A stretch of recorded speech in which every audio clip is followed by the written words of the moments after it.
अस्सलाम वालेकुम क्लास, कैसे हैं आप लोग? खैरियत से हैं? चलें, आज का लेक्चर है पास्ट परफेक्ट। तैयार है पास्ट परफेक्ट के लिए? क्या नाम है लेक्चर का? Past perfect.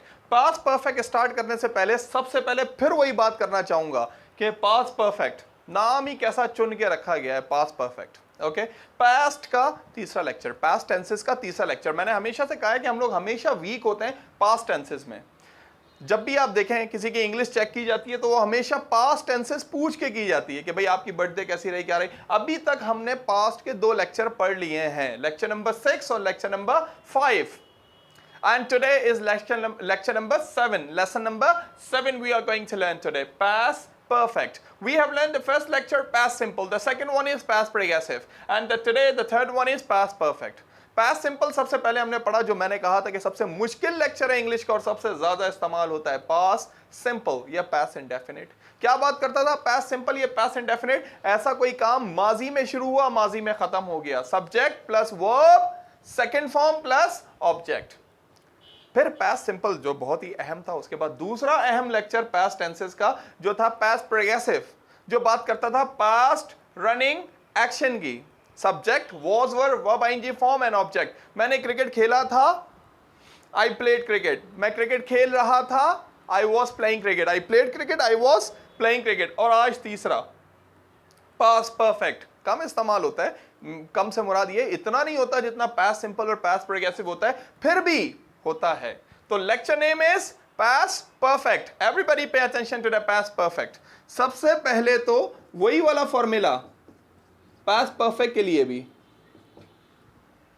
नाम, जो मैं कहता हूं हमेशा नाम से ही बात जाहिर हो जाती है। नाम देखें, नाम ही कितना चुन के रखा गया है। जैसे प्रेजेंट परफेक्ट का नाम था, याद है हमने प्रेजेंट परफेक्ट पे डिस्कस किया था कि प्रेजेंट का मतलब करंट और परफेक्ट का मतलब कंप्लीट। आज भी वैसे ही पास्ट के क्या मीनिंग होते हैं? पास्ट के मीनिंग होते हैं भाई पास्ट, माजी, और परफेक्ट के मीनिंग क्या होते हैं? कंप्लीट।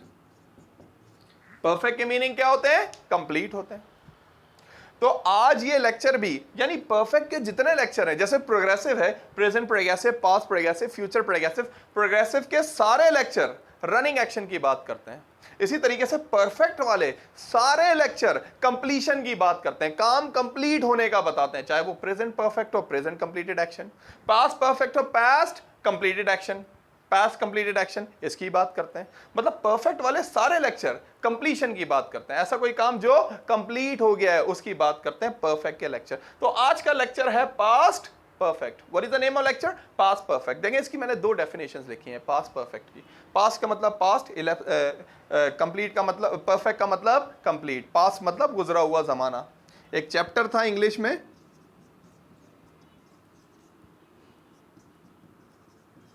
एक चैप्टर था उर्दू में, 9 क्लास में हम पढ़ते थे, 9 या मैट्रिक में था, उर्दू में, गुजरा हुआ जमाना। Sir Syed Ahmed Khan was the writer. अब जब वो गुजरा हुआ जमाना इंग्लिश में कन्वर्ट हुआ तो उसका टाइटल क्या बना था? इलेप्सिंग टाइम। क्या मतलब होता है इलेप्सिंग टाइम का? गुजरा हुआ जमाना, इलेप्सिंग टाइम। तो पास्ट मतलब इलेप्सिंग टाइम। एनीवे, पास्ट का मतलब है पास्ट, परफेक्ट का मतलब है complete. Lecture name is past perfect. क्या बात कर रहे हैं? देखिए, a completed action before past simple. कैसा लेक्चर है, कैसा लेक्चर है कि इसकी डेफिनेशन में ही, नोट, डेफिनेशन में ही क्या आ रहा है? Past simple.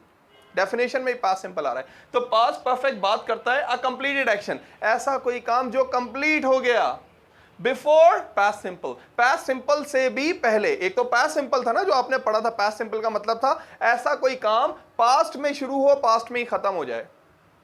क्या था इरशाद? पास्ट में शुरू हो, पास्ट में ही खत्म हो जाए, ऐसा कोई काम। मगर कोई काम पास्ट सिंपल से भी पहले हो जाए, हफ्सा, पास्ट सिंपल से भी पहले हो जाए, उसे हम लोग कहते हैं पास्ट परफेक्ट। ऐसा काम जो पास्ट परफेक्ट से भी पहले कंप्लीट हो गया, पहले कंप्लीट हो गया। एक तो ये डेफिनेशन है, और दूसरी एक और बहुत ही आसान definition, completion of any action in past. जो मैं बात कर रहा था कि present perfect, present completed action, past perfect, past complete action, ऐसा कोई काम जो पास्ट में कंप्लीट हो गया था, पास्ट में कंप्लीट हो गया था, ऐसा कोई काम। ओके, एक स्कूल में एक जुमला दिया जाता है हमेशा से इस पास्ट परफेक्ट की निशानी के तौर पे, पास्ट परफेक्ट को समझाने के लिए, कि जब डॉक्टर पहुंचा तो पेशेंट मर चुका था। Before the doctor arrive the patient had gone, नहीं died, the patient had died. Before the doctor arrive the patient had died. Doctor के पहुंचने से पहले पेशेंट मर चुका था।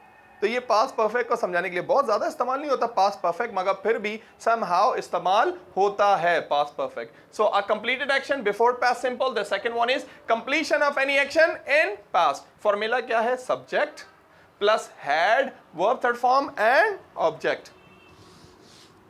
सब्जेक्ट तो याद है ना, मुझे लगता है याद हो गया होगा अच्छी तरीके से। जरा बताइएगा फर्स्ट पर्सन क्या होते हैं?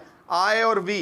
सेकंड पर्सन क्या होता है? यू। थर्ड पर्सन क्या होता है? ही, शी, इट और दे। ये होते हैं इसके सब्जेक्ट। पूरा नाम सब्जेक्टिव प्रोनाउन।